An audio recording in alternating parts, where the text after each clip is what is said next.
Buenas noches, Dios les bendiga. Vamos a continuar estudiando el libro de Primera de Tesalonicenses, elegido para su gloria.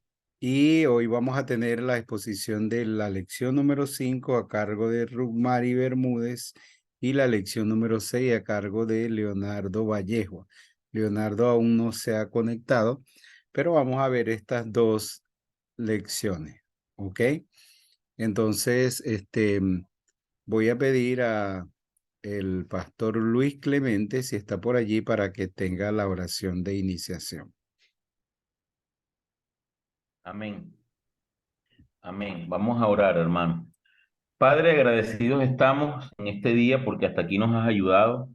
Gracias por podernos reunir una vez más, Señor, oh Dios, para seguir avanzando en el estudio de este hermoso libro, esta hermosa carta de Primera a los Tesalonicenses, Señor, y el mensaje que ella lleva implícita, Dios bendito. Yo te pido que los expositores en esta noche puedan compartir, Señor, oh Dios, tanto de lo que tenemos como material de estudio, así como también, Señor, de lo que ellos han podido ver, de lo que ellos han podido interpretar y aplicar incluso en sus propias vidas para edificación de todo el resto de los que vamos a estar aquí acompañando y recibiendo las instrucciones de ellos y de nuestro profesor, el pastor Isaac. Agradecidos y pues ponemos este tiempo en tus manos, que toda la tecnología, que el internet, que la electricidad, todo se mantenga estable para que todos podamos participar hasta el final. En el nombre de Jesús te lo pedimos, Padre, con acciones de gracias. Amén. Amén. Bueno, Ruth, voy a colocar tus diapositivas Está bien. y entonces va a ser tu tiempo. Déjeme buscarlas bien. ¿Dónde las tengo? En el escritorio. Está en el escritorio. Ujú. Vaya, qué bueno que tú sepas. Ahí voy.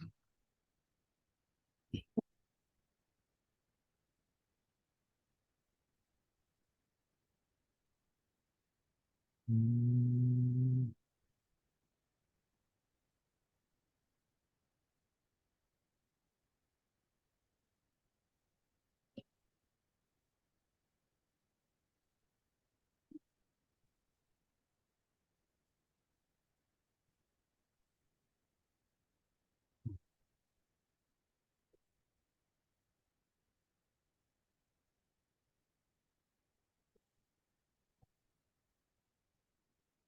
Mm, tengo un pequeño problema aquí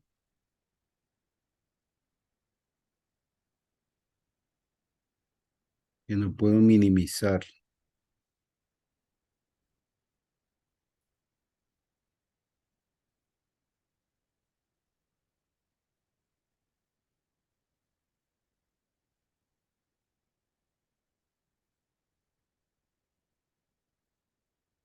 Ruby, ¿tú la tienes en WhatsApp? No, Sí.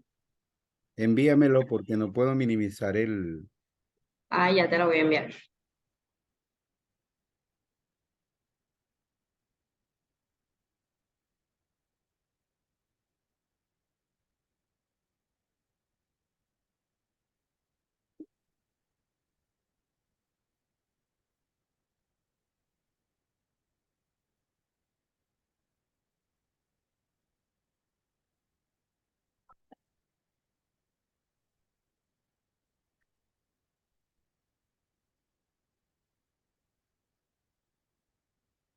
Ya te las envié.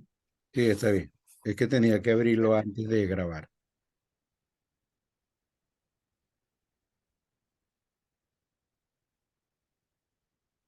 Ahora sí.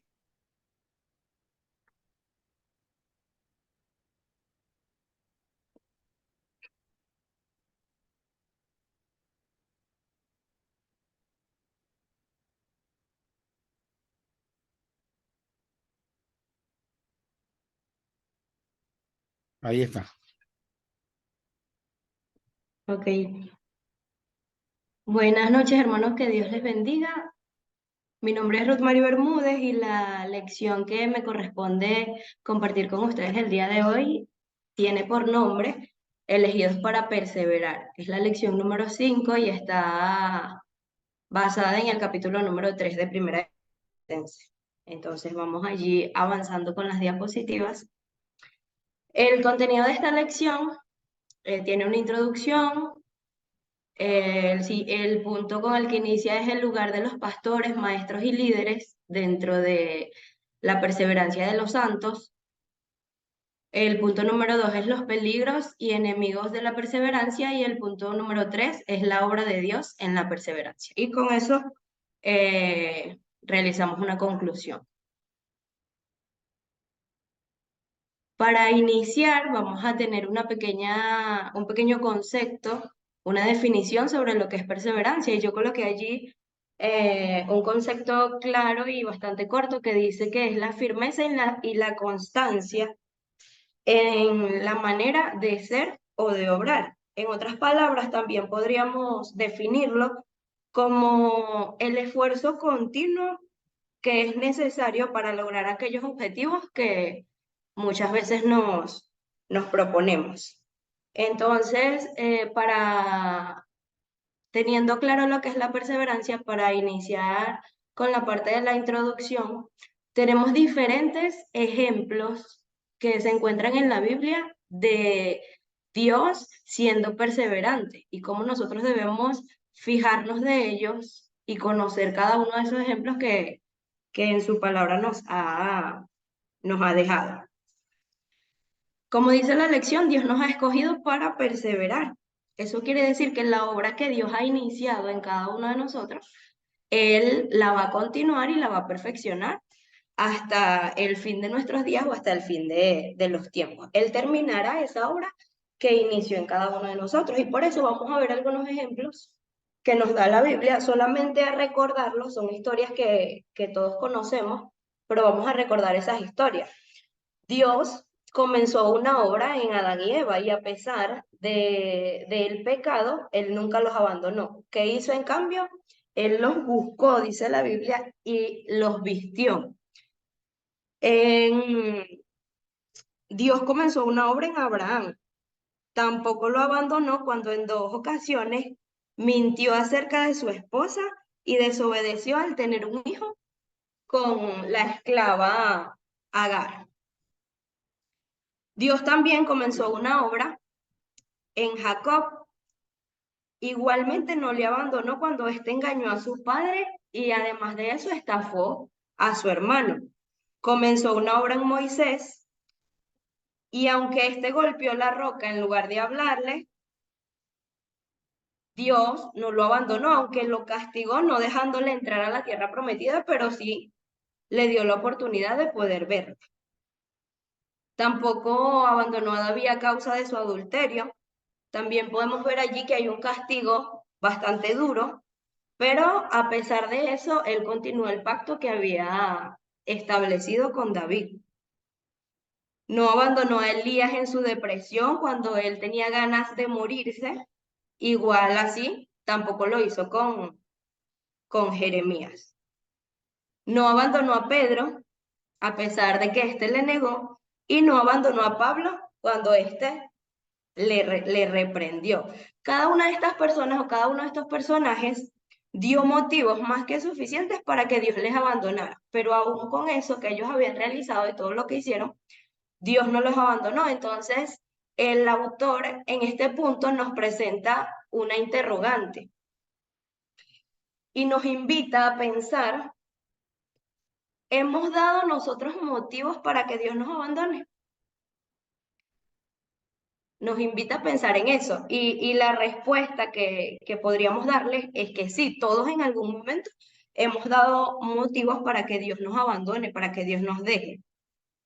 Pero una de las razones que considera el autor del libro por la cual Dios no nos ha abandonado es por su fidelidad, no por nuestra fidelidad, sino por la fidelidad de Dios para cada uno de nosotros. Por eso al inicio, cuando en esta lección se presenta y dice que Dios comenzó una obra en nuestra vida, entonces así Él la va a perfeccionar cada día. Eso podemos encontrarlo también en la Biblia en Filipenses 1:6, que dice, estando persuadido de esto, que Él comenzó en vosotros la buena obra, la perfeccionará hasta el día de Jesucristo.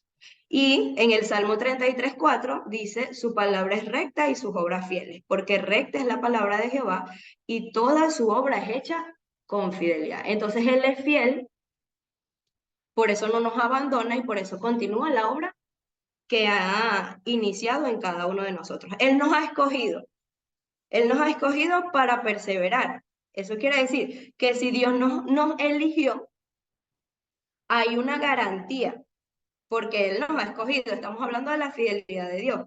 Entonces, si nosotros somos elegidos por Dios, nosotros debemos confiar en lo que Él va a hacer con cada uno de nosotros. Es razonable y muchas personas creen que la salvación se puede perder. Quizás su pensamiento es, como dice Jeremías 17:9, que engañoso es el corazón, más que todas las cosas, ¿quién lo conocerá?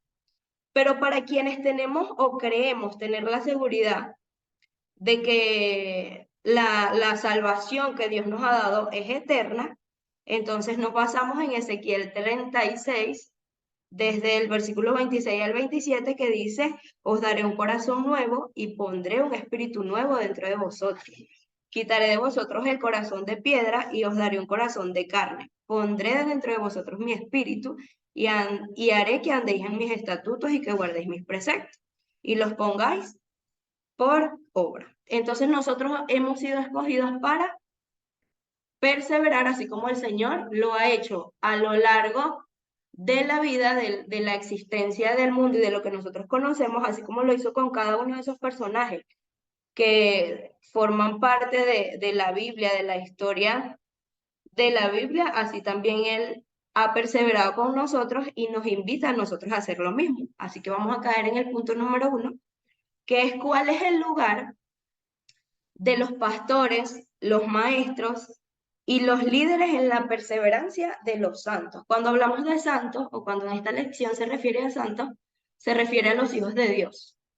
Entonces, cuando haga alguna referencia hacia los santos, es sobre los hijos de Dios. Y el primer punto de esta parte es que el lugar de los pastores, maestros y líderes es asumir la responsabilidad del discipulado. Nosotros somos conscientes que la elección es de Dios, Él nos ha escogido. Y esa perseverancia que Él tiene con cada uno de nosotros descansa en su fidelidad, pero también en la fidelidad de su palabra. Entonces, Dios perfecciona la obra en nuestra vida a través de su Espíritu Santo, a través de su palabra, pero también a través de la iglesia. Entonces allí entra lo que es los pastores, los maestros y los líderes que forman parte de las iglesias. Dice Efesios 4, del 11 al 30, y él mismo constituyó a unos apóstoles, a otros profetas, a otros evangelistas, a otros pastores y maestros, a fin de perfeccionar a los santos para la obra del ministerio, para la edificación del cuerpo de Cristo, hasta que todos lleguemos a la unidad de la fe y del conocimiento del Hijo de Dios, al hombre perfecto, a la medida de la estatura de Dios. Entonces, en la obra que Dios hace en cada una de las personas, lo hace a través del Espíritu Santo, pero allí juega un papel importante los pastores, los maestros y los líderes, junto con la palabra de Dios. ¿Qué nos enseña este capítulo número 3 de Tesalonicense sobre eso? Entonces, allí nos vamos a centrar en los primeros versículos, ¿verdad? Donde habla de cómo se debe asumir esa responsabilidad del discipulado. Vemos allí a Pablo, dice el versículo número 1, por lo cual no pudiendo soportar más. Ahí hacía referencia a soportar la ausencia o la ansiedad que él sentía por cuál era la condición en la que estaban los hermanos y la necesidad que él tenía de atenderlos espiritualmente. Él decidió quedarse solo en Atenas y mandar a Timoteo a atender a los tesalonicenses, fue movido por la preocupación que él tenía por los hermanos.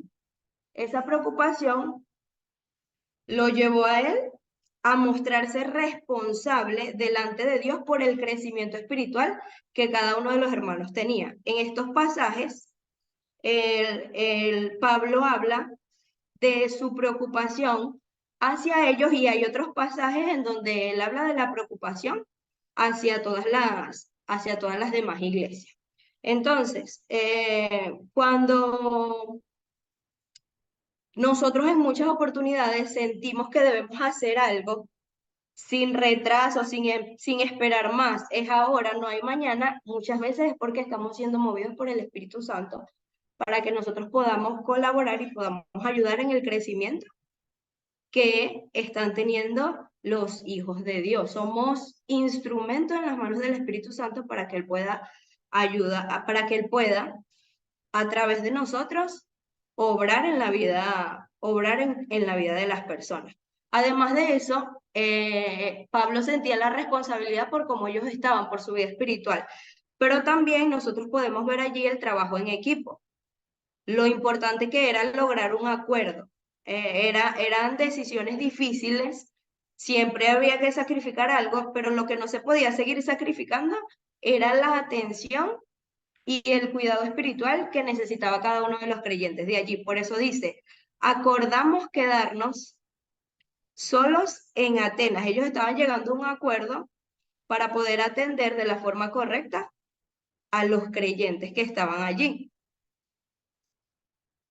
Y vemos lo que dice de Timoteo. Enviamos a Timoteo, nuestro hermano servidor de Dios y colaborador nuestro en el Evangelio de Cristo. Vemos que Timoteo era una persona ideal para el trabajo que se necesitaba. Entonces, cuando nosotros hablamos de la responsabilidad de asumir, de la responsabilidad del discipulado, vemos el ejemplo de Timoteo. Él era la persona ideal para el trabajo que se necesitaba, porque el discipulado, nosotros hemos hablado de discipulado en las clases anteriores, y yo sé que muchos de ustedes conocen sobre el discipulado. Sabemos que una de las características que tiene el discipulado es el acompañamiento espiritual que se hace con cada una de las personas. La obra la está haciendo Dios, pero nosotros somos responsables de acompañar a las personas en ese proceso que ellos están viviendo y el proceso que el Señor les está permitiendo tener. Timoteo se destaca por ser un buen compañero. Entonces, el discipulado requiere servicio, requiere acompañamiento, requiere trabajo en equipo y requiere la colaboración de nosotros como pastores, maestros y líderes para poder acompañar en este proceso a los creyentes. Lo otro que podemos ver allí en 1 Tesalonicenses 3:2, la parte B, es que dentro del papel que tienen o el lugar que tienen los pastores, maestros y líderes es confirmar la fe. Dice, para confirmaros en la fe. Confirmar quiere decir que se establece, se afirma, se fija, ¿verdad? Algo específico en alguna de las personas. Entonces el apóstol, nosotros podemos tomar de referencia cómo el apóstol Pedro fue llamado por el Señor para que confirmara a sus hermanos y no solo él. Pablo también en Romanos 1:11 podemos ver cómo él deseaba visitar Roma a fin de que los santos, haciendo referencia a los creyentes, pudieran ser confirmados. Esta confirmación de los santos es la obra de Dios en la vida de ellos. Pero nosotros, como les estaba diciendo, siendo el medio utilizado para efectuar la confirmación en cada una de esas personas, hablándoles sobre la palabra de Dios, aplicándola a la vida de cada uno de ellos. Asumir responsabilidad del discipulado confirmar en la fe, y el siguiente es exhortar en la fe. Dice el versículo, para exhortaros respecto a vuestra fe. Exhortar tiene que ver con amonestar, apremiar a alguien para que haga algo o actúe de una forma y de una manera en específico. Puede ser también seguir un curso de conducta, siempre con anticipación, mirando al futuro. Es diferente y se nos plantea en esta lección, es diferente al significado de consolar, porque cuando nosotros hablamos de consolar, se refiere a tiempo pasado y tiene que ver con pruebas o situaciones que ya hemos experimentado.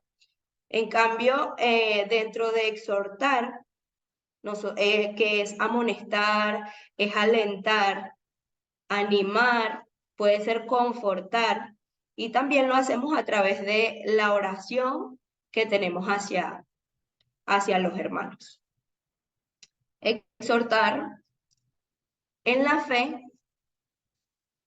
informarme de vuestra fe. Eso está en Primera de Tesalonicenses 3, del versículo 5 al versículo 6, que dice, por eso también yo, no pudiendo soportar más, envié para informarme de vuestra fe, pues temía que hubiera tentado el tentador y que nuestro trabajo hubiera resultado en vano. Pero cuando Timoteo regresó, nos dio buenas noticias de vuestra fe y amor, y que siempre nos recordáis con cariño y deseáis vernos, como también nosotros a vosotros. Pablo no tenía tranquilidad, como lo dijimos anteriormente, por no conocer el estado en el que se encontraban los hermanos. Entonces, ¿quién de nosotros puede estar tranquilo sin saber o conocer cómo andan las cosas en nuestra iglesia o cómo andan las cosas en nuestro ministerio? Esa era parte de la inquietud que muestra Pablo allí. Pero luego el versículo nos aclara que él recibió buenas noticias de Timoteo. Entonces él expresó, hemos vuelto a vivir sabiendo que estáis firmes en el Señor. Informarnos de cuál es el avance que los creyentes y los hermanos de nuestra iglesia tienen respecto a su fe. La gratitud, allí se encuentran, Pablo encontró suficientes motivos para agradecer a Dios. Dice textualmente, por lo cual, ¿qué acción de gracias podemos dar por vosotros? Por todo el gozo con el que nos gozamos a causa de vosotros delante de vuestro Dios. Entonces, el autor dice que es como decir, no hay palabras para expresar la gratitud y la emoción que sentimos al recibir la noticia tan especial. Él consiguió los suficientes motivos para agradecer a Dios por lo que él estaba haciendo allí en ese lugar, por la obra que él estaba haciendo allí en ese lugar. Vemos también la importancia de la oración y no orar simplemente por orar o por quedar bien, como por una simple formalidad, sino que dice orando de noche y de día con insistencia. Eso quiere decir, bueno, orar con insistencia. La oración era con insistencia de día y de noche. Y era por las personas por los creyentes que estaban allí, pero también por los nuevos creyentes. Podemos ver la importancia de nosotros orar tanto por ellos y orar con ellos, por su crecimiento espiritual y por lo que Dios está haciendo en la vida de cada uno de ellos. Y por último, completar, y el versículo dice, completemos lo que le falta a vuestra fe. En estos capítulos no se habla mucho o no hace mucha referencia a las deficiencias que tenían los tesalonicenses, pero en los demás capítulos sí se ve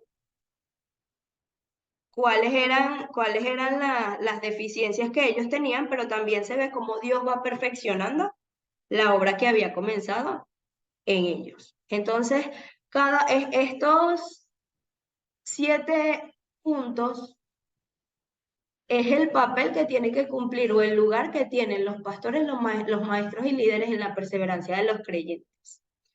Vamos a avanzar al punto número 2, que es sobre los peligros y enemigos de peligros o enemigos de la perseverancia. Las diapositivas están movidas porque se enviaron nuevamente, entonces estaban original en la computadora, pero no hay problema. Cuando habla de los peligros y enemigos de la perseverancia, habla de dos enemigos en particular en esta carta, y uno de ellos es las tribulaciones y el otro es las tentaciones. Experimentar y atravesar estos peligros no desmiente las enseñanzas que Dios nos ha dejado sobre la perseverancia. Entonces vamos a ver estos dos peligros, pero vamos a poder ver también cómo Dios y su perseverancia salen victoriosos de estos peligros que pueden presentarse en la vida. El primero de ellos es las tribulaciones. Como tribulaciones conocemos la pena, aflicciones o tormentos que se atraviesan.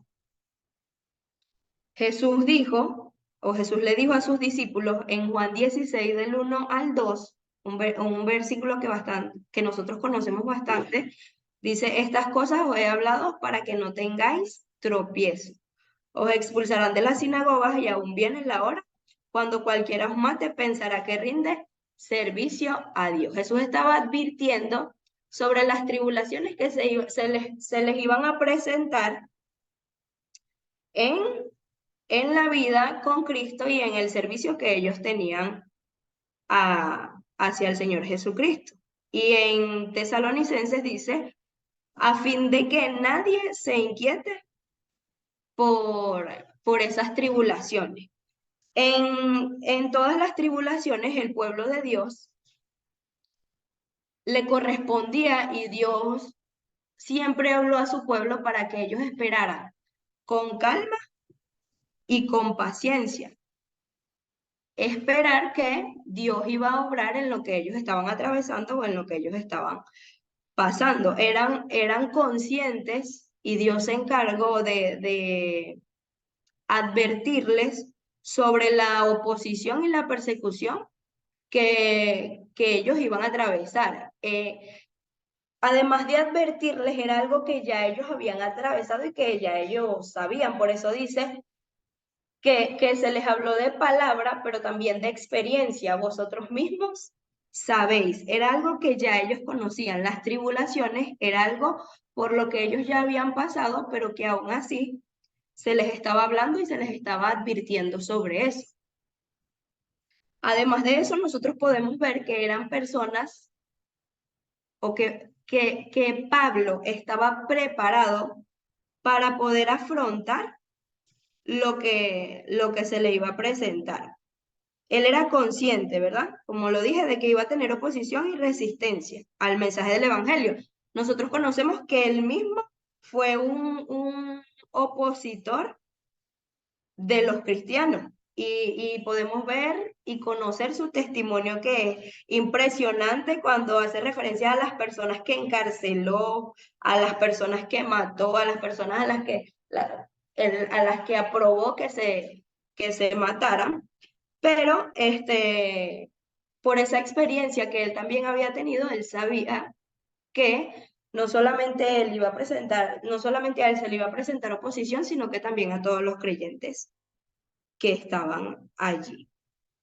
Él era consciente de la tribulación que vendría sobre él, y él se estaba preparando para poder afrontarlo, para poder esperar como Dios había hablado a su pueblo, con calma y con paciencia. En medio de todo lo que ellos iban a vivir, ellos debían perseverar, y debemos perseverar sabiendo que Dios está con nosotros y Él va a ayudar a su pueblo, a sus hijos, a los santos, a salir de las situaciones que se puedan presentar.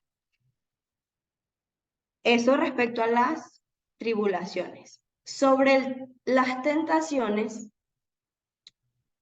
aquí no solo hablamos de las tentaciones, sino que también hablamos del tentador. podemos ver que Jesús, él advirtió a sus discípulos sobre las tentaciones y también sobre el tentador. En Lucas 22:31, allí es cuando él le dijo a Pedro: Satanás os ha pedido para zarandearos como a trigo, pero yo he rogado para que vuestra fe no falte. Él advirtió a sus discípulos, advirtió a Pedro, advirtió a Jacobo, advirtió a cada uno de ellos. También está en Mateo 26:41 cuando él les dijo: velad y orad para que no entréis en tentación. Él advirtió a ellos y nos advierte a nosotros de el peligro que nosotros podemos atravesar y de cómo debemos mantenernos para que podamos soportar. Pablo, Pablo sabía el peligro que corrían los hermanos estando solos, sin un líder o sin una persona madura que los ayudara. Si fue tentado Jesús, entonces, ¿cómo no iban a ser tentados todos los creyentes que estaban, muchos de ellos eran nuevos creyentes, pero otros estaban iniciando en su fe, iniciando en el Evangelio, y aunque había unos que ya eran creyentes fuertes, podemos decir, pues también eran personas que iban a ser tentados. Así que él les enseñó sobre eso y les enseñó que debían prepararse para resistir a la tentación. Él les enseñó en 1 Corintios 10:13 que en la tentación de sus santos la fidelidad de Dios prevalece. No os ha sobrevenido ninguna prueba que no sea humana, pero Él es fiel y no os dejará ser probados más de lo que podéis resistir, sino que dará también juntamente con la prueba la salida para que podáis soportarla. Él les enseñó sobre la fidelidad de Dios en medio de las tribulaciones. Y podemos ver un ejemplo más allí de cómo el apóstol Pedro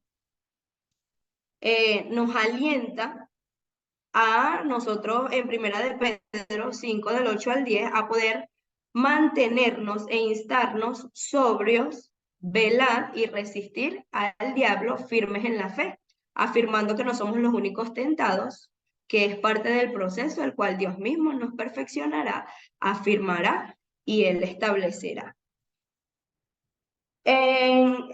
Nosotros vemos un ejemplo muy importante sobre lo que es las tentaciones y sobre lo que es el tentador. Y es el ejemplo de Jesús. Yo realicé un cuadro allí para que pudiéramos detallarlo, espero no se haya corrido. Ah, bueno, ahí está, para que detalláramos esta historia de la Biblia que conocemos, esta parte de la Biblia que conocemos. Y está de la siguiente forma. Sobre esta tentación que se nos relata en los evangelios, podemos aprender cómo el diablo atacará, ¿verdad? Él atacará. ¿Qué atacará? ¿Cómo lo hará? Lo que dice la Biblia que él dijo y lo que Jesús afirmó, contrarrestando la tentación que él estaba realizando en ese momento. Entonces, atacará nuestra identidad. ¿Cómo lo hará? Lo hará sembrando dudas, ¿verdad? Sobre quiénes somos. Por eso le dijo, por eso le dijo a Jesús: si eres el Hijo de Dios. Él estaba atacando allí la identidad de Jesús. Atacará nuestras necesidades al presentarse como el proveedor o como la persona que nos guía a conseguir las provisiones. Entonces él le dijo allí: puedes tener provisión, o bueno, hay un parafraseo del autor que dice: puedes tener provisión convirtiendo estas piedras en pan.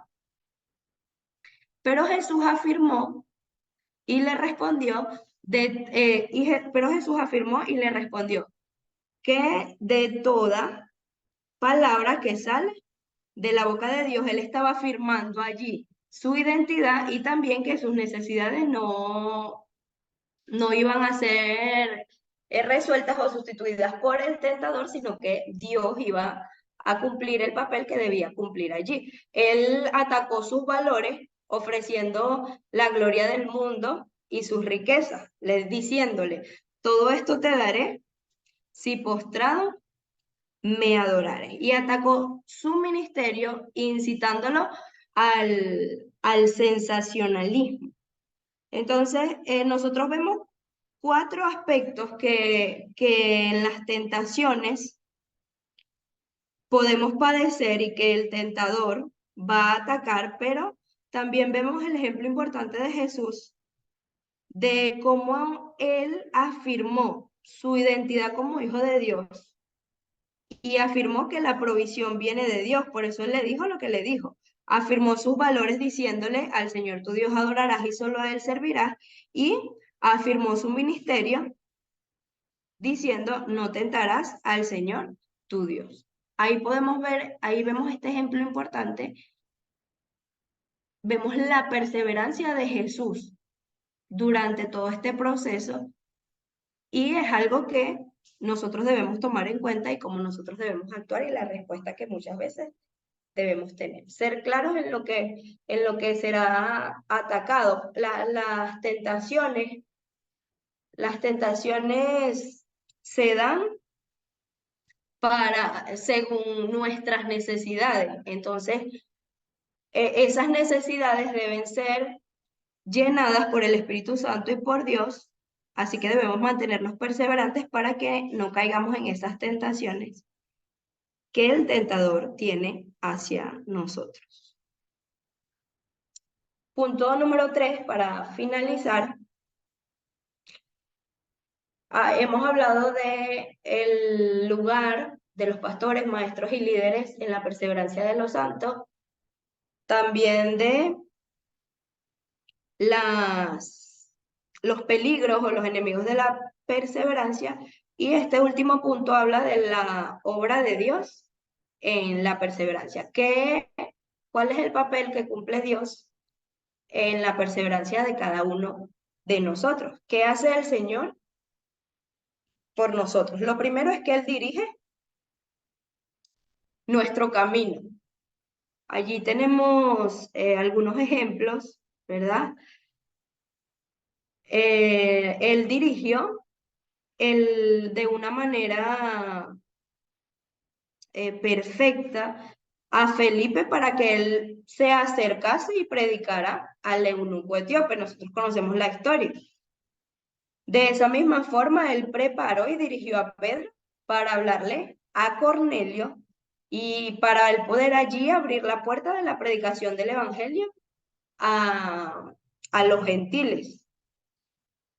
Dios dirigió a Pablo para que él fuera a Macedonia y no solo allí, sino que también a otros lugares. De la misma manera en que nosotros podemos ver esos ejemplos, el Señor levanta a pastores, a hombres conforme a su corazón. Él hace el llamado a hombres, a mujeres, a líderes para cumplir una tarea que es buscar a la oveja perdida, es alimentarla espiritualmente, es cuidarla, es ayudar en su edificación, es consolarle, es fortalecerle y es también prepararle y capacitarle para la obra del ministerio. El apóstol Pablo siempre fue una persona consciente y él siempre estuvo claro que había sido Dios quien había dirigido su camino a Tesalónica. Por eso, allí en estos textos de 1 de Tesalonicenses 3, nosotros podemos ver cómo él habla y da testimonio a los tesalonicenses. Él tenía una plena confianza de que a pesar de que él había sido estorbado en diferentes ocasiones, él iba a poder volver y que Dios iba a dirigir su camino allí. Él confiaba en eso y efectivamente Dios así lo hizo.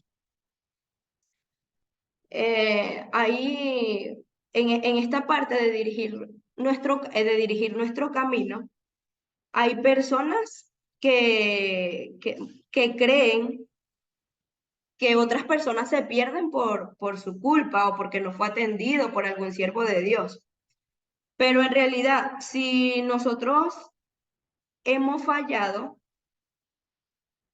Dios se va a encargar de eso. De Dios depende de Dios depende la salvación y la perseveración de sus santos. Nosotros somos un instrumento en sus manos. Es responsabilidad también de Dios a quien Él ha escogido para que pueda dirigir o para que pueda formar parte de la iglesia. Y aunque nosotros sabemos que el ser humano puede fallar, que la iglesia puede fallar, que el ministerio puede fallar, sabemos que Dios va a permanecer fiel y Él no va a fallar. La obra que Él esté haciendo, Él va a poder cumplirla y Él va a poder terminar. Aunque nosotros seamos responsables, porque Él nos ha confiado el Evangelio y sabemos que Él nos va a pedir cuentas, pues la responsabilidad final recae sobre Él y es de Dios. Nosotros somos sus hijos, sus ayudantes, sus instrumentos, y aunque en muchas oportunidades podamos fallar, debemos tener la confianza de que Él puede levantarnos para nosotros continuar haciendo su obra y confiando en lo que Él tiene para cada uno de nosotros. Deberíamos, hay algo muy bonito que resalta el autor en esta lección, y es que él dice que nosotros deberíamos trabajar como si todo dependiera de nosotros y orar como si todo dependiera de Dios. Entonces nosotros oramos porque sabemos que todo depende de Dios. Trabajamos como si todo dependiera de nosotros, aunque realmente sabemos y conocemos que todo depende del Señor. Se los voy a repetir, nosotros deberíamos trabajar como si todo dependiera de nosotros y orar como si todo dependiera de Dios. Entonces oramos porque sabemos que depende de Dios, trabajamos mucho como si dependiera de nosotros, pero somos conscientes que todo depende de el Señor. Él dirige nuestro camino. Él hace crecer y abundar en amor. Uno de los aspectos más importantes de la perseverancia es el amor que Dios ha derramado en cada uno de nuestros corazones.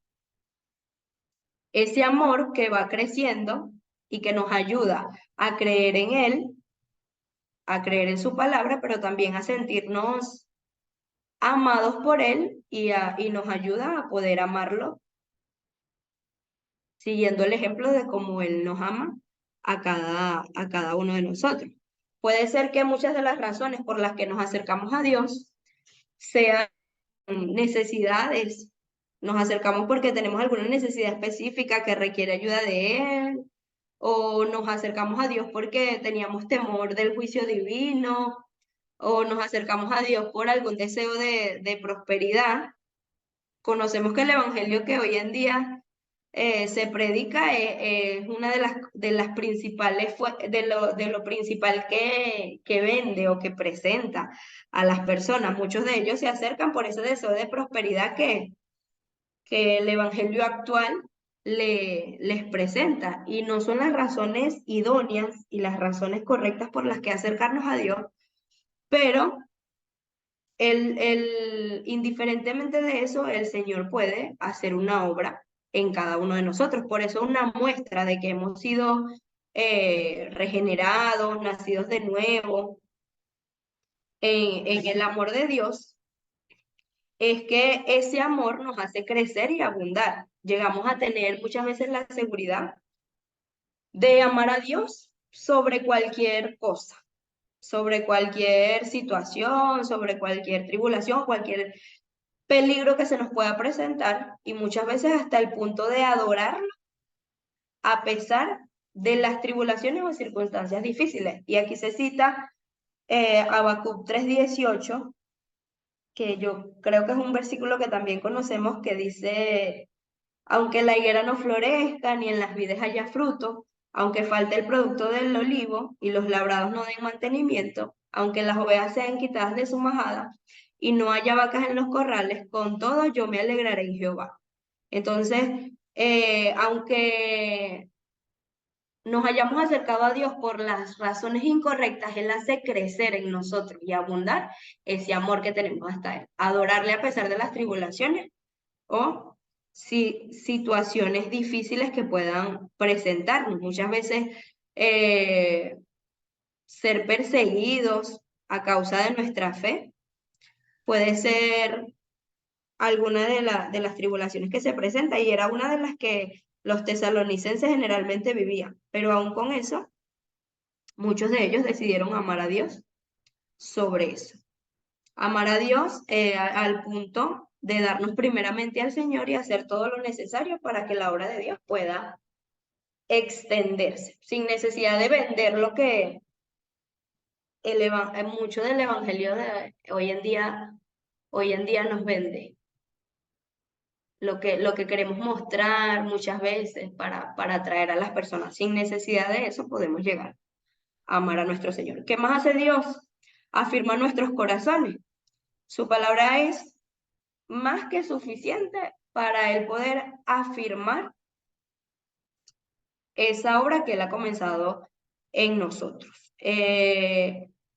Esa confirmación, sí, esa afirmación que Él hace en nosotros es solamente su obra, y es obra de la palabra de Él y del testimonio, de los ejemplos que Dios nos ha dejado en su palabra. El medio utilizado para poder lograr esa confirmación es el ministerio de la palabra de Dios. Nosotros podemos hacer muchas cosas, pero lo que va a tener ese efecto de poder confirmar y afirmar nuestros corazones es la palabra de Dios en nuestra vida. Nos hace irreprochables en santidad. Irreprochables quiere decir que es tan perfecto y sin tacha que no admite ni el más mínimo error. Entonces, eso es algo que logra Dios en nuestra vida, ¿verdad? La santificación es una obra de Él. ¿Nosotros qué debemos hacer? Confiar en que Él lo hará.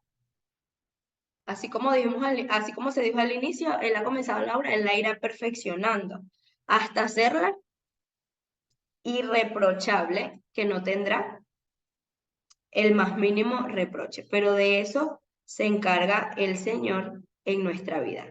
Y Él nos preserva para su segunda venida. Entonces ahí nosotros en la venida de nuestro Señor Jesucristo, cuando hay un texto que dice, cuando se manifiesta el Señor Jesús desde los cielos con los ángeles de su poder, ahí vemos cómo hace referencia a los ángeles y nos damos cuenta que aquí Jesús viene con todos sus santos, cuando el texto dice así, hace referencia a nosotros, a sus hijos, a quienes mueren teniendo a Cristo en su corazón, siendo hijos de Dios. Entonces Él nos preserva para su segunda venida. En conclusión, nosotros tenemos que ver las tribulaciones y las tentaciones como parte del proceso de perfeccionamiento de la obra de Dios en nuestra vida y en la vida de los creyentes. Primera de Pedro 5:10 dice, pero el Dios de toda gracia que nos llamó a su gloria eterna en Jesucristo, después que hayáis padecido un poco de tiempo, Él mismo os perfeccione, afirme, fortalezca y establezca. Las tribulaciones y las tentaciones forman parte de la vida y forman parte del proceso que Dios está realizando en la obra de cada uno de los creyentes. El Dios de toda gracia no la retira de nosotros. La salvación, la gracia que Dios tiene para con nosotros es eterna. No la da y la quita, no, es eterna y para siempre. Como Él nos ha llamado, Él nos ha elegido, Él nos ha escogido, Él no nos va a abandonar. La gloria que nos prometió es eterna. Será Él mismo quien nos perfeccionará y nosotros debemos tener desde el principio hasta el final de nuestro ministerio, la convicción de la obra de Dios en su perseverancia y en lo que Él puede hacer por la vida de los creyentes y por la vida de cada uno de nosotros. Eso es todo.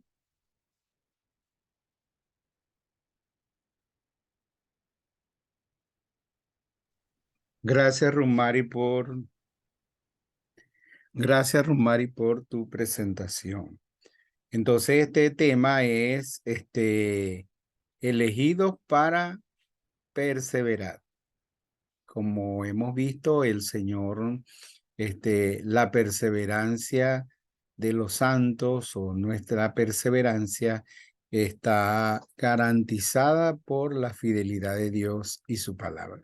Está garantizada porque el mismo Señor, bueno, como lo dijo Pedro en Primera de Pedro 5:10, más el Dios de toda gracia que nos llamó a su gloria eterna. Después que haya padecido un poco de tiempo, él mismo perfeccione, afirme, fortalezca y establezca. Y aquí el apóstol Pablo dice en Tesalonicense, el Señor afirmará nuestro corazón. El Señor nos guardará irreprochables en su santidad. El Señor nos preservará hasta su segunda venida. O el Señor, nos guiará, nos conducirá, y ahí esa parte. La parte de los pastores, misioneros y líderes, nosotros sabemos que tenemos una parte en esa perseverancia, confirmando a los hermanos en la fe, atendiendo a los hermanos, y ese es un privilegio que Dios nos da de ser parte de esa perseverancia de los santos. Y como también lo expresó Rumari, sabemos que vamos a tener tentaciones, que vamos a tener tribulaciones, pero el que nos sostiene es el Señor y su palabra. Él nos sostiene con su poder, Él nos sostiene con su palabra, y esa es nuestra esperanza, que el que nos llamó, Él nos santificará.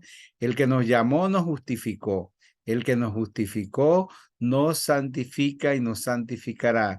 Y el que nos santifica nos glorificará para que un día estemos para siempre en su gloria eterna. Bueno, si tienen preguntas o quieren hacer algún aporte a la lección 5, pueden hacerlo.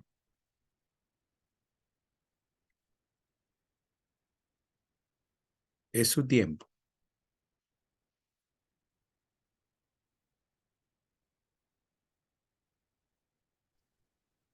Dios le bendiga, hermano. ¿Cómo está, Edgar? Saludos, hermano Edgar. Lo poco que uno ha podido leer de otros, ¿verdad? Por ejemplo, hubo un hombre entre los reformados que murió en el año 2017, un R.C. Sproul. Tiene un libro que dice Escogidos, también la elección de Dios. Y él hace énfasis de que la salvación es monergista y la santificación, o sea, lo que entra en la obra de la persona, la acción de la persona es sinergista. Una es que la primera en monergismo es que una sola obra actuando, ¿verdad? Para la salvación. Y en el sinergismo es dos o más fuerzas actuando para que eso pueda ejecutarse, como lo explica. Y bueno, lo que tiene usted aquí en su libro es algo parecido, ¿verdad? Que esa responsabilidad no se puede apartar del hecho de que todo dependa de Dios. Como decía la hermana, eso es una frase que todo depende de... Nosotros oramos a Dios como que si todo dependiera de Dios, pero nosotros actuamos como que si todo dependiera de nosotros, porque si no fuese así, entonces entraríamos en el fatalismo, que dejaríamos que todo Dios, como son los musulmanes, que ellos consideran que todo es Alá, Alá, Alá, Alá, y entonces el hecho como ellos ven la predestinación, la ven de un punto de vista fatalista, que dicen, por decirte algo, que si supongamos que alguien se está ahogando, no, si Dios lo tiene predestinado para que salve, se va a salvar, no, pero si él sabe nadar y puede lanzarse a sacarlo, pues sáquelo, porque es la parte que le corresponde al ser humano. Entonces, no, pues muy bueno, hermano. Estamos aprendiendo mucho. Yo estoy aprendiendo mucho. Le doy gracias a Dios, a Dios por todo ustedes y por todo lo que hasta ahora hemos visto. Por ejemplo, en cuanto a esa obra de que Dios tiene en uno, ¿verdad? Por ejemplo, en Juan 17 dice, Señor, santifícalo en tu verdad, tu palabra es verdad. Nosotros vamos fortaleciéndonos en esas tentaciones que hablaba la hermana en el texto que está ahí en su libro.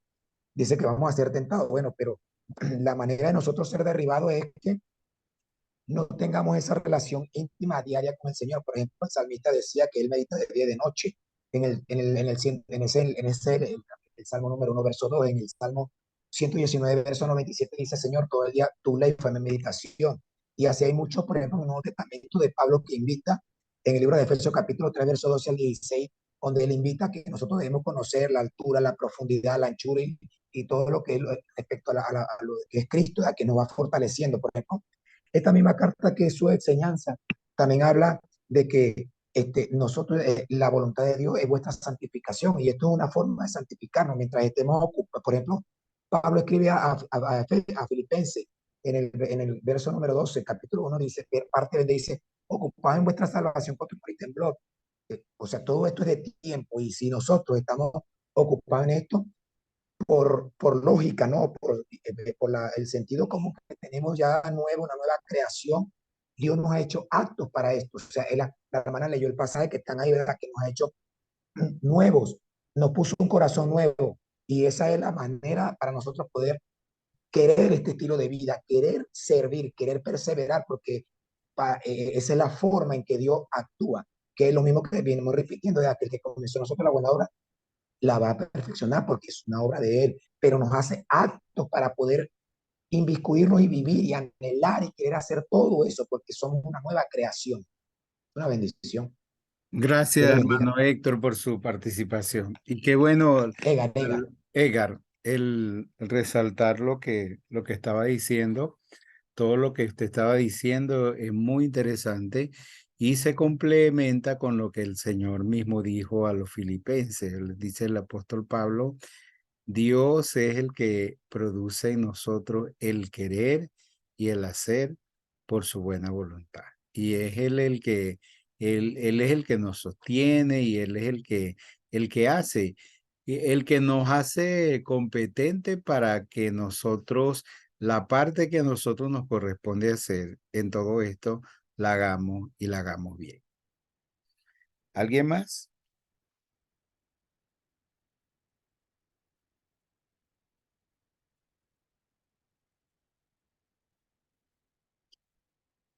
¿Quién más va a participar?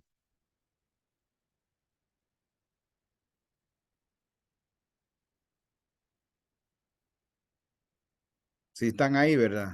No me dejaron solo.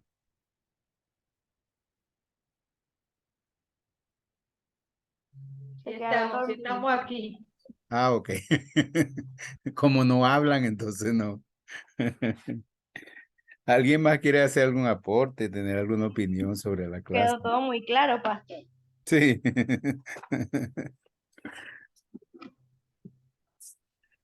Salvo por gracia y seguro de nuestra salvación. Qué Por bien. la obra de Dios, definitivamente. Si nosotros pudiéramos hacer algo, entonces el sacrificio de Cristo, ¿qué sería, no?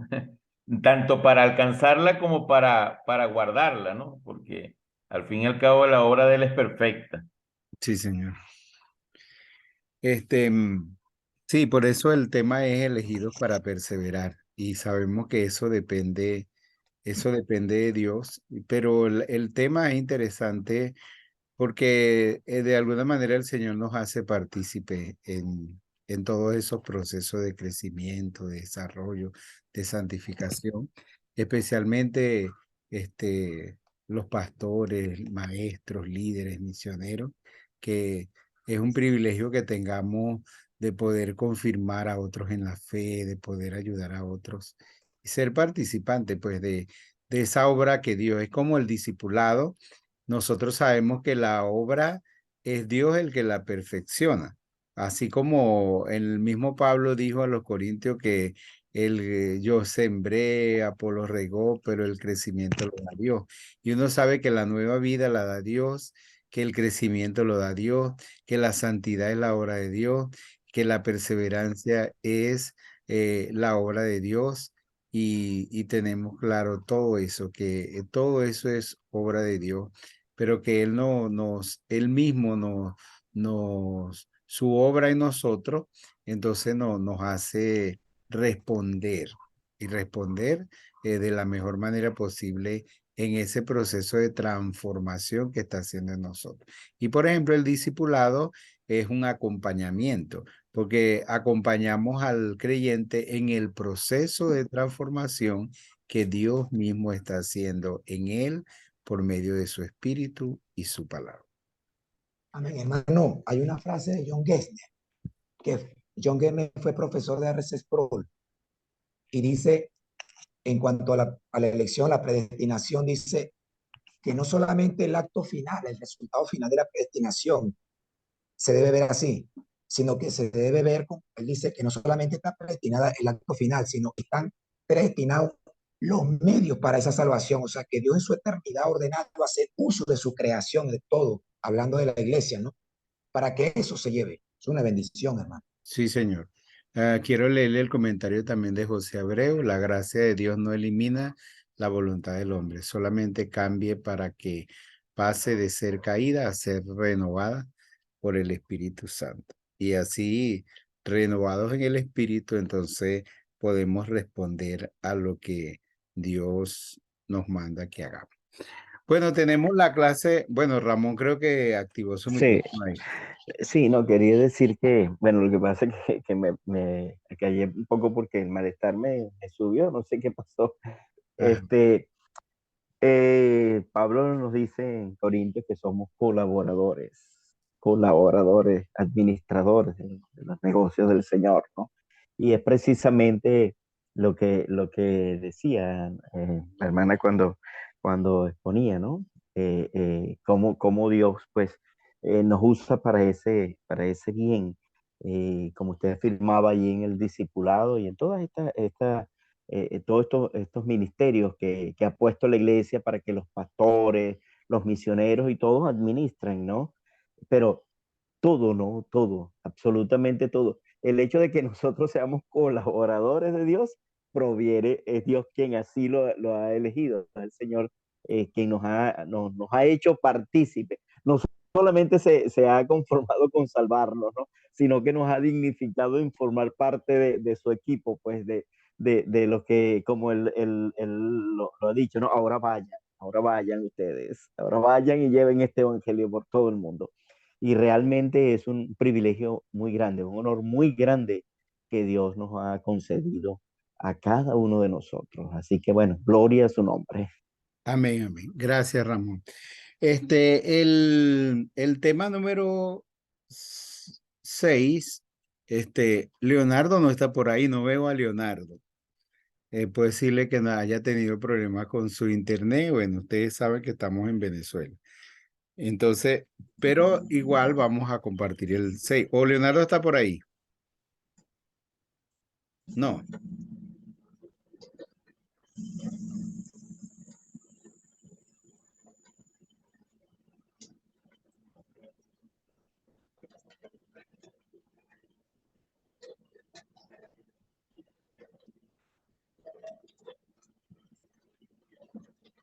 Hay alguien tratando de hablar, pero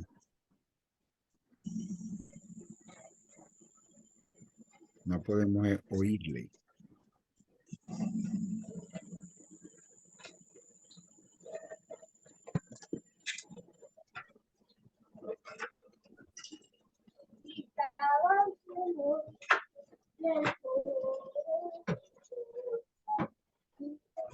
Madre palo diablo, oyó, cayó. Oyó. Sí. ¿Qué pasó?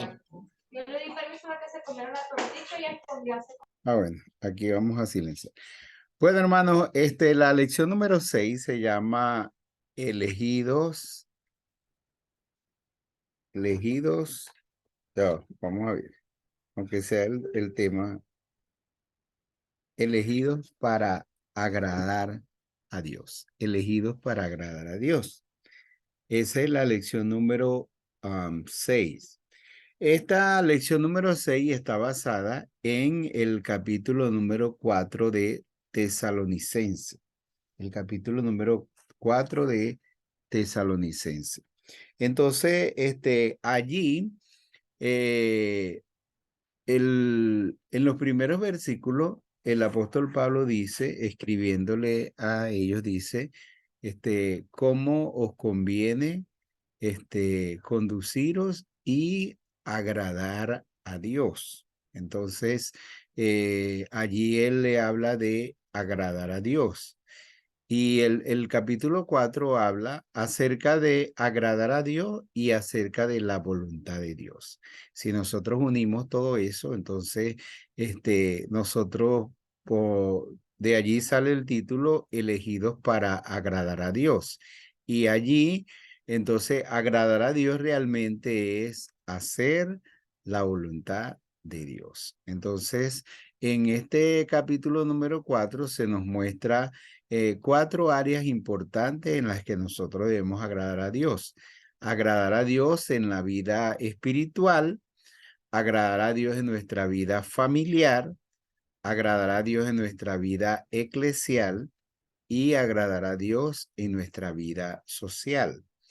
Agradar a Dios en nuestra vida espiritual, allí se usan 3 verbos. Pablo dice a los tesalonicenses que de la manera como ellos aprendieron de él, aprendieron cómo conduciros y crecer. Yo voy a buscar el texto para leerlo, como dice específicamente. Déjeme un momentico, que tengo aquí la Biblia.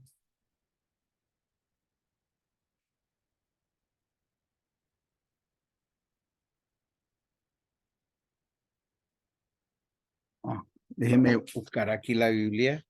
Entonces, específicamente el versículo dice así, ya voy a tenerlo.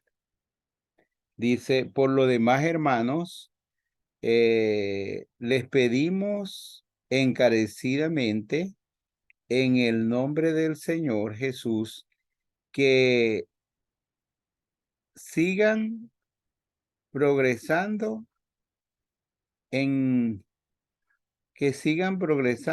el modo de vivir que agrada a Dios, tal como lo aprendiste de nosotros. Entonces, allí el apóstol Pablo dice que de la manera que han aprendido cómo conducir o cómo deben conducirse y y crecer. Entonces, los 3 verbos allí es aprender. Conduciros es el verbo que se aplica ahí es andar. Y el otro, entonces, el otro es crecer. Y eso tiene un significado, ¿ok? Entonces, aprender, nosotros, ¿cómo aprendiste de nosotros? Agradar a Dios en la vida espiritual es aprender, es decir, es aprender cada día de parte de Dios. Es decir, nuestra vida espiritual va a ser revitalizada, va a tener vitalidad si nosotros cada día aprendemos de Dios. Y debemos aprender cada día de Él.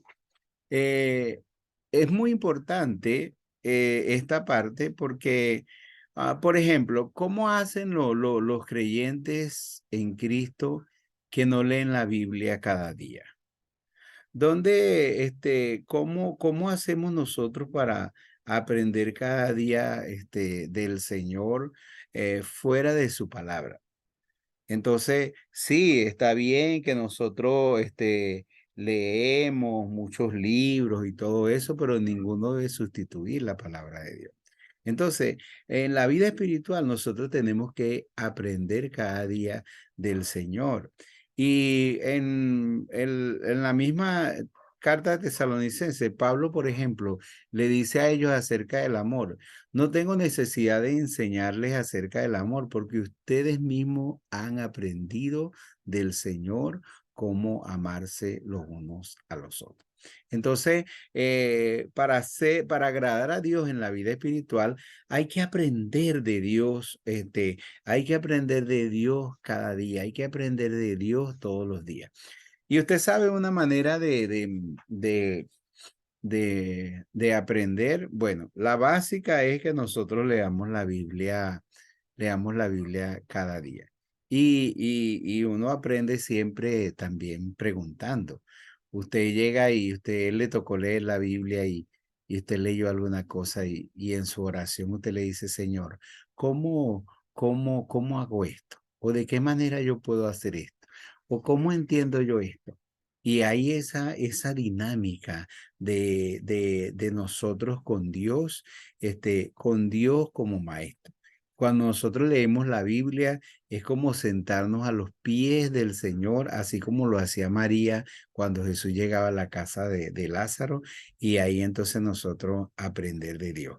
Es la actitud que nosotros tenemos cuando leemos la Biblia, que decimos, por ejemplo, como lo dijo Samuel, el niño Samuel cuando fue llamado, que dice, habla, Señor, que tu siervo oye. Y entonces, en la vida espiritual nosotros tenemos que aprender cada día de Dios. Muchos cristianos se estancan en su vida espiritual. Muchos cristianos no tienen nada muchas veces que compartir. Su vida espiritual se convierte en seca, se convierte en estancada porque dejan de aprender del Señor cada día. Conducir o es andar. En la vida espiritual hay que caminar con Dios. Entonces, andar, así como enseñamos en el libro número 2 del discipulado, formando un carácter cristocéntrico, que en el capítulo 5 dice, anda en amor.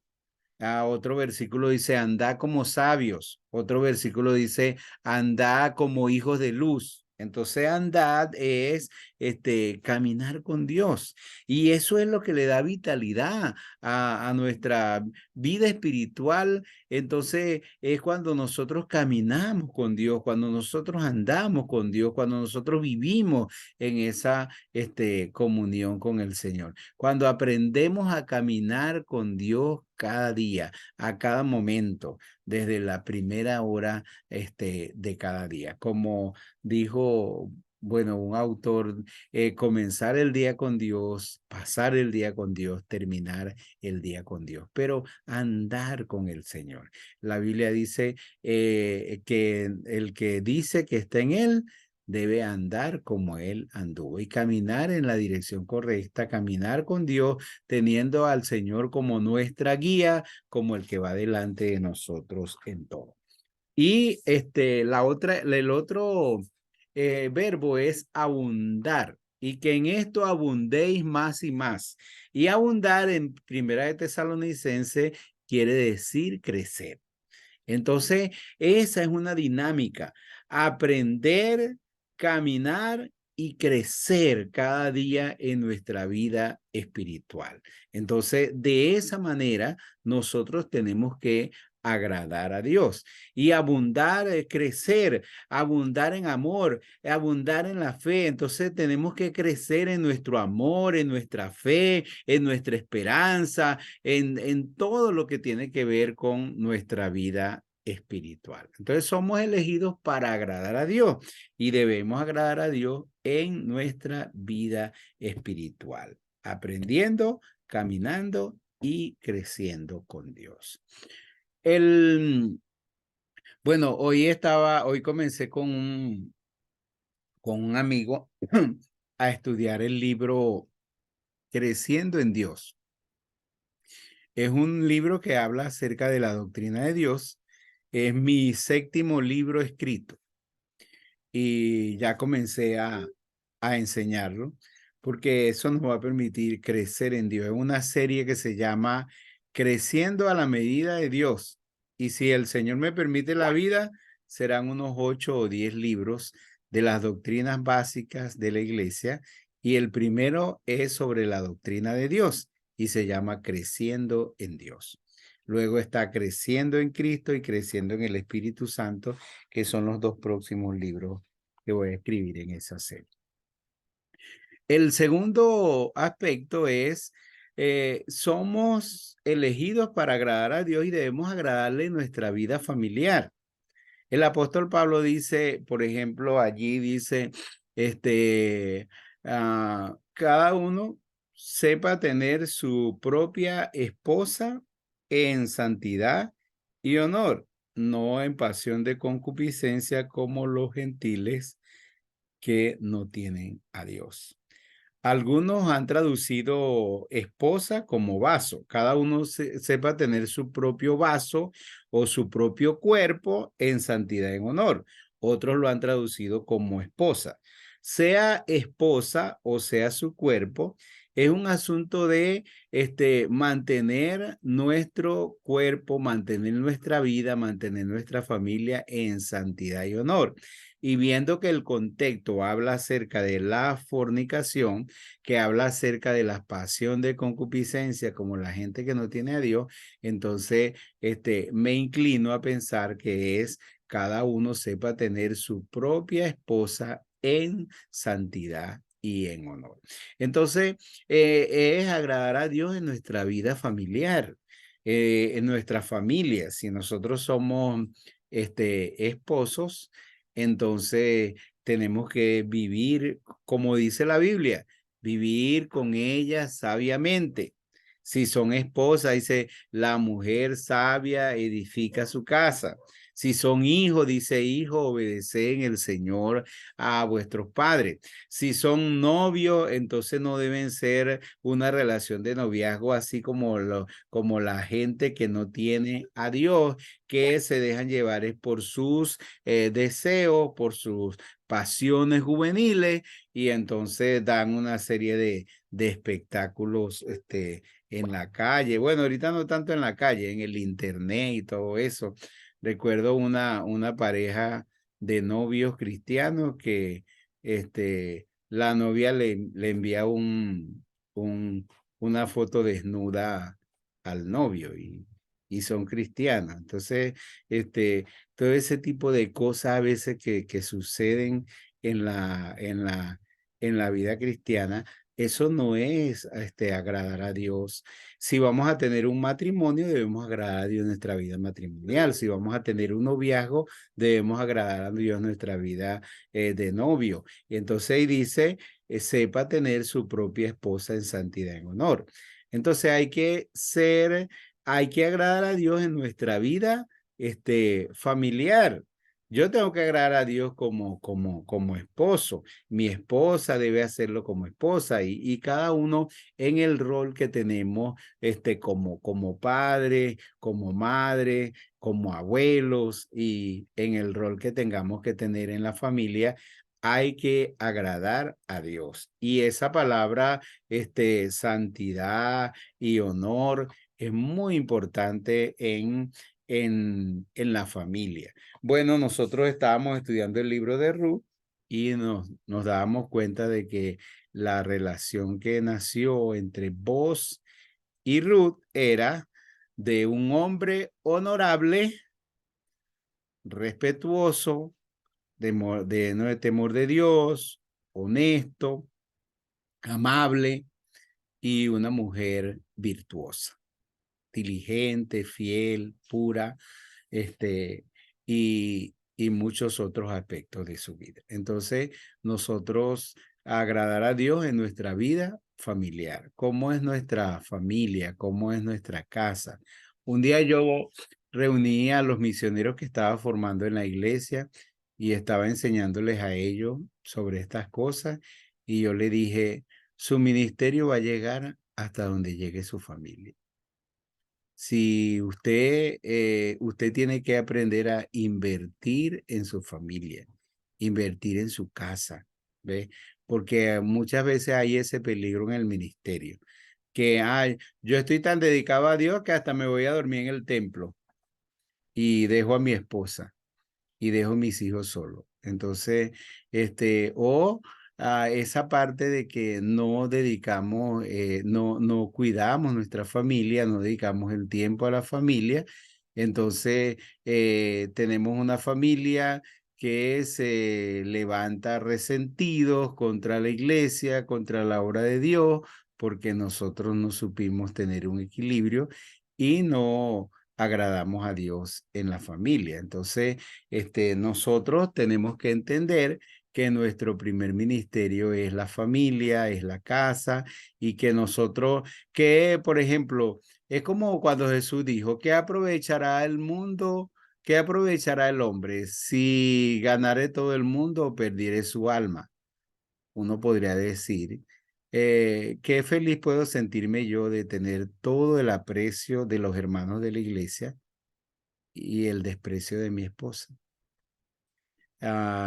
Que todos los hermanos de la iglesia digan, me alaben y me digan y den gracias. Ay, yo doy gracias a Dios por el pastor, porque el pastor sí nos atiende bien, el pastor sí nos atiende bonito, el pastor nos trata con amabilidad. Ay, el pastor cuando habla sus palabras son tan suaves, son tan edificantes y todo eso, pero entonces por allá en una banca o en una silla está sentada mi esposa y entonces dice, ay Dios, si supieran cómo me habla a mí, si supieran cómo me trata a mí, si supieran cómo él es en la casa, si supieran cómo él trata a los hijos, ay, yo quisiera que él tratara a los hijos trata a los hermanos de la iglesia.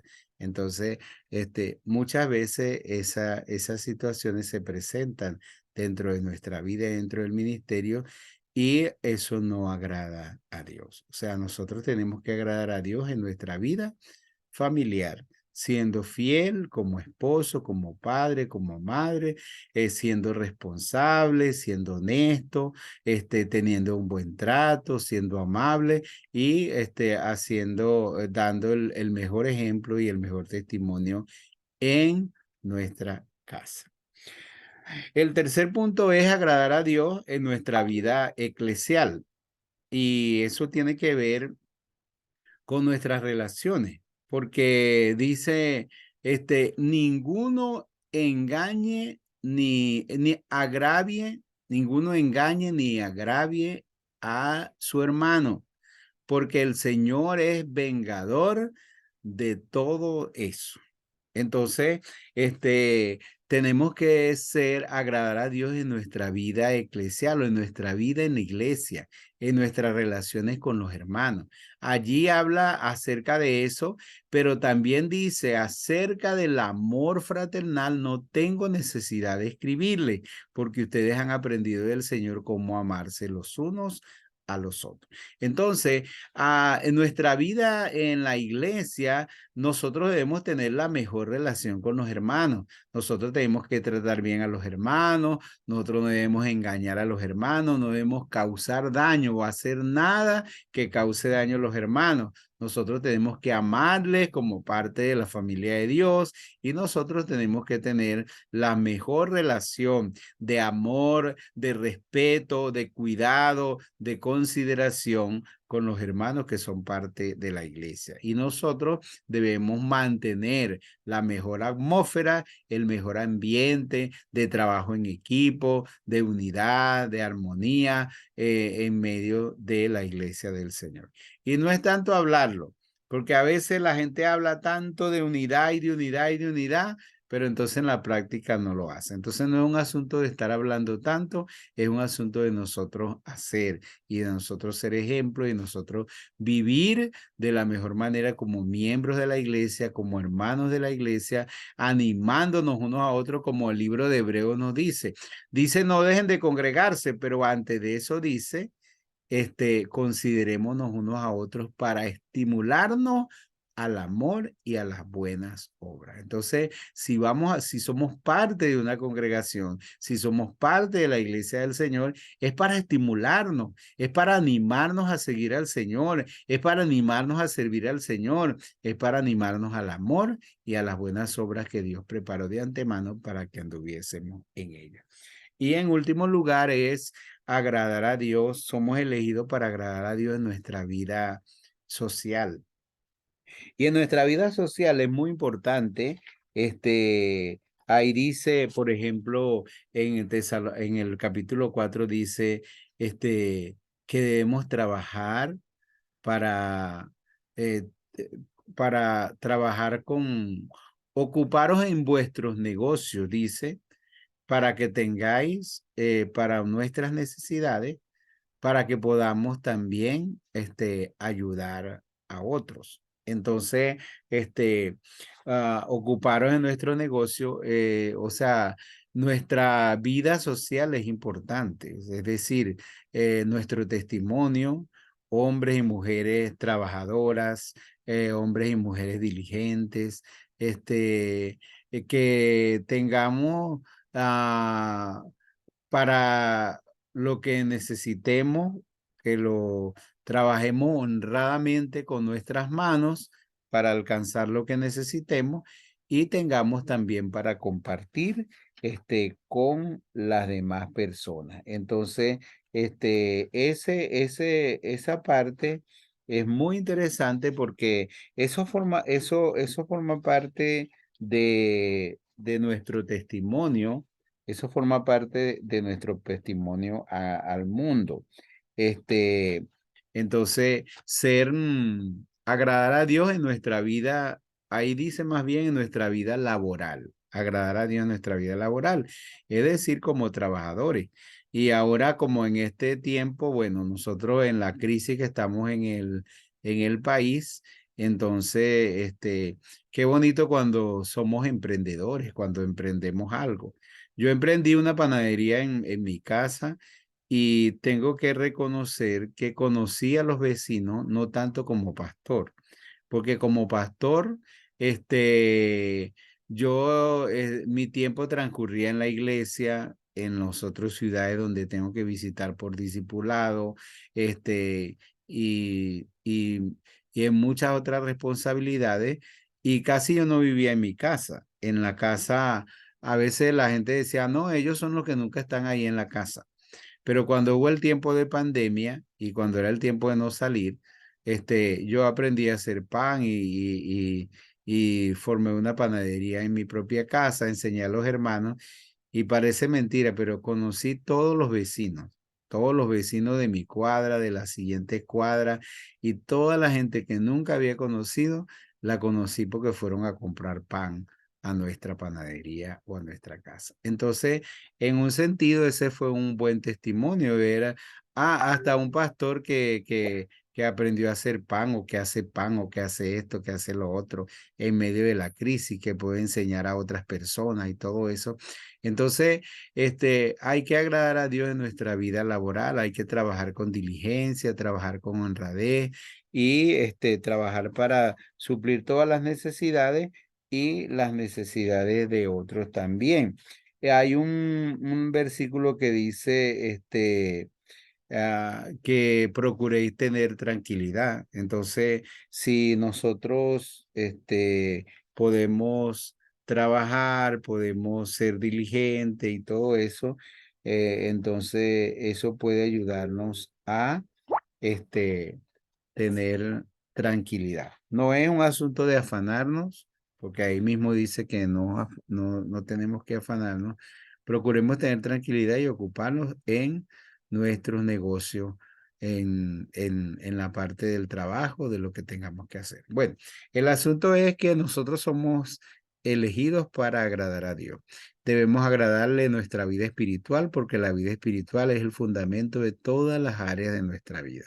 Debemos agradarle en nuestra vida familiar porque la familia también es el fundamento de nuestra vida y del ministerio y de nuestro testimonio ante la sociedad. Debemos agradar a Dios en nuestra vida eclesial porque nuestras relaciones en la iglesia, porque eso es lo que va a identificarnos nosotros como discípulos. El Señor le dijo, en esto conocerán que soy mi discípulo si tuvieres amor los unos con los otros. Y debemos agradar a Dios en nuestra vida laboral, que es también nuestra vida social, si nosotros en nuestra sociedad somos hombres y mujeres responsables, trabajadores, honestos, honrados, diligentes, que tenemos para compartir también con los que tienen necesidad, para servir a otros, para ayudar a otros. y hacemos todas estas cosas. Bueno, esa es la lección número 6. Si tienen algo que preguntar o aportar, pueden hacerlo. Qué bueno, hermano, gracias por ese bosquejo tan maravilloso, ¿no? Y como te decía, ¿no? El realmente agradar a Dios en en esas cuatro áreas dependen pues también de esa primera área que es en nuestra vida espiritual. Nuestra vida espiritual va a permear pues nuestra familia, nuestra iglesia, nuestra relación ministerial y laboral, ¿no? Qué importante. Y nosotros a veces no, o sea, los cristianos no pensamos muchas veces en todas estas cosas. Una buena relación con el Señor nos va a permitir una buena relación con la esposa. Eh, eh, eh, una vez contaba a Adrián Roger que tenía un problema con la esposa y entonces él subió a su oficina, o sea, muy contento, no muy contento, sino él diciendo, no, bueno, señor, tú sabes que yo tengo la razón. Y entonces él dice que Dios mismo le dijo, Adrián, ¿tú quieres ser feliz o tener la razón? Y él dijo, no, yo quiero ser feliz. Entonces anda y arregla el problema con tu esposa, pues. Entonces, todo eso, todas esas situaciones, ¿no? Como usted decía, a veces, oye, descuidamos la familia, descuidamos los hijos. Yo a veces, bueno, ahorita que estoy con mi hijo, siempre le digo, siempre oramos el servicio y muchas veces que estamos haciendo algo y yo le digo, oye, hijo, así no. Yo sé que a él a veces le molesta pero tengo que pedirle perdón, decirle, bueno, ay, Señor, ayúdame hablar, a ser prudente en la manera de hablar y todo esto. Y no, y él me dice, sí, papá, no, tranquilo, porque él tiene un carácter tan especial, él heredó todo de su mamá, pues, ese carácter tan especial que tiene.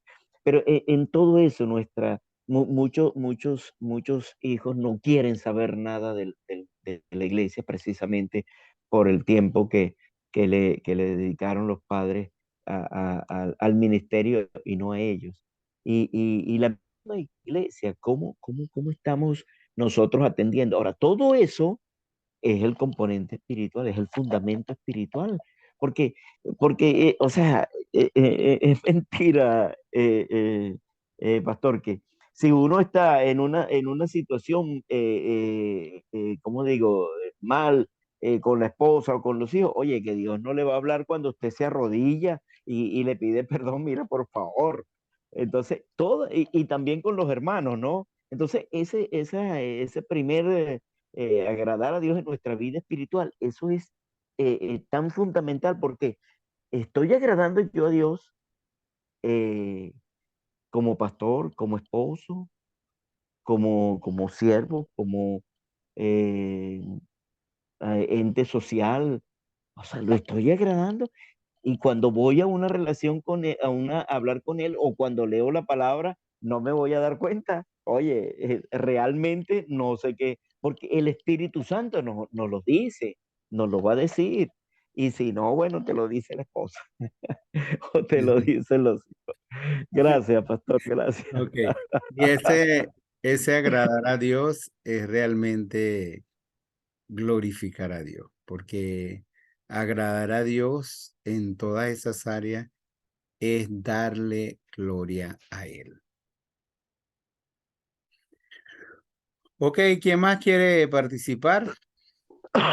Hermano, lo que hemos aprendido, ¿verdad? Todo comienza con Dios y todo termina con Dios.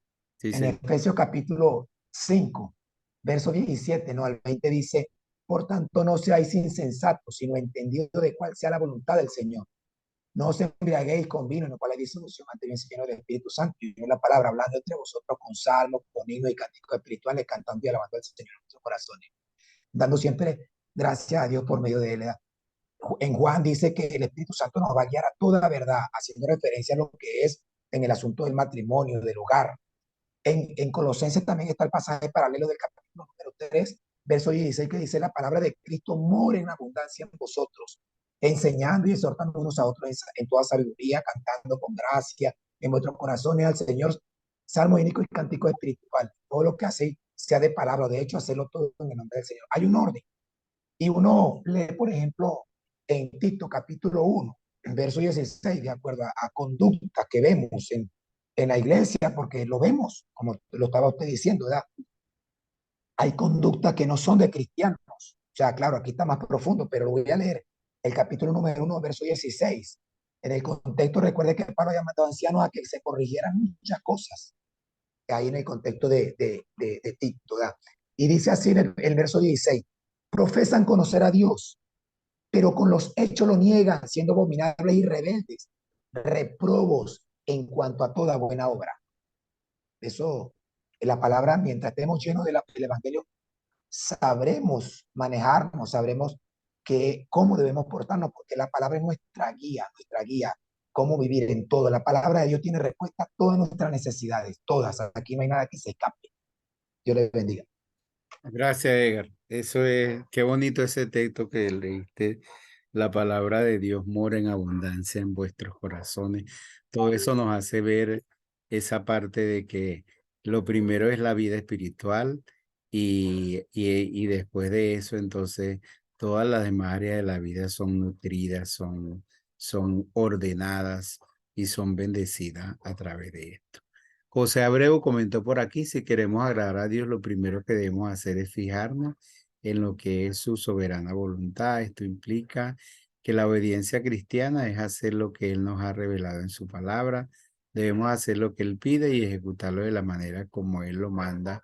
Si hacemos algo obviando estos dos aspectos, no estamos siendo obedientes. No debemos olvidar, no se trata de lo que hacemos, sino de la manera como lo hacemos, porque al final todo se limita esta verdad. Sin fe es imposible agradar a Dios. Entonces, somos elegidos para agradar a Dios. Y todas estas cosas se envuelven en la fe, el amor y la esperanza. Ok, ¿tienen alguna otra aporte que quieran hacer?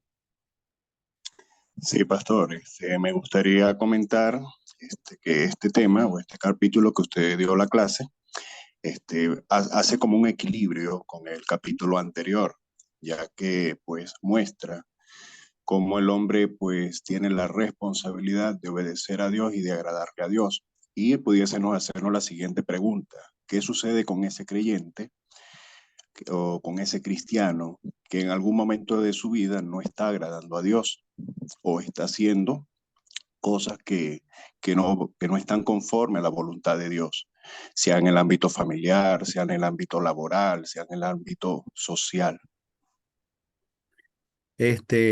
Bueno, como hiciste relación con el capítulo anterior, entonces Rumari presentó a Adán y Eva, no lo Correcto. hicieron. Dios los corrigió y, y Dios los perdonó, los corrigió y los ayudó a enderezar sus pasos y sus caminos. Abraham, el Señor también lo hizo con él, en medio de las cosas, hasta usó a los mismos inconversos para reprenderlo y corregirlo cuando hizo pasar a su esposa como hermana. Y uno diría qué vergüenza, pero Dios usó todo eso. Y Jacob, Dios actuó en él. El mismo David fue un hombre, no tanto, siempre resaltamos, por ejemplo, el adulterio, pero en su vida familiar David fue un fracaso. David perdió, podríamos decir, perdió todos sus hijos. Pero entonces, por lo menos allá en la última oportunidad con Salomón, él hizo lo que no hizo con los demás. Y por eso Salomón decía: mi papá me decía, hijo mío, no te olvides de mi ley, tu corazón guarde mis mandamientos. Entonces, yo pienso que cuando no hacemos lo que es agradable ante Dios, de alguna manera Dios nos hablará, nos corregirá, nos, nos disciplinará y hará lo que sea necesario para que nosotros podamos entender que somos elegidos para agradarle a Él y no para agradarnos a nosotros mismos. Como lo dijo Pedro en su epístola, basta ya el tiempo que hemos vivido para agradar a nosotros mismos o a la gente. Que el tiempo que nos resta sea para agradar a Dios. Sí, de hecho me gusta mucho una cita que está a pie de página, en la página 19 del texto de estudio. Dice, la doctrina de la elección no es siempre popular, pero tiene esta virtud: deja que Dios sea Dios. Los intentos de hacerla aceptable al hombre solo consiguen detraer la soberanía de Dios. Cualquier dificultad en conciliar la elección divina con la responsabilidad humana existe solo en la mente del hombre, no en la de Dios. La Biblia enseña ambas doctrinas y deberíamos creerlas y deberíamos creer las dos. Sí, Es sí, decir, Dios ejerce su soberanía y exige de nosotros nuestra responsabilidad en obedecerle y creer. sí, señor. Gracias, Gianluca, por tu aporte. Y eso es lo que Dios hace. ¿Alguien más quiere aportar o preguntar? Han sido muy buenos los aportes.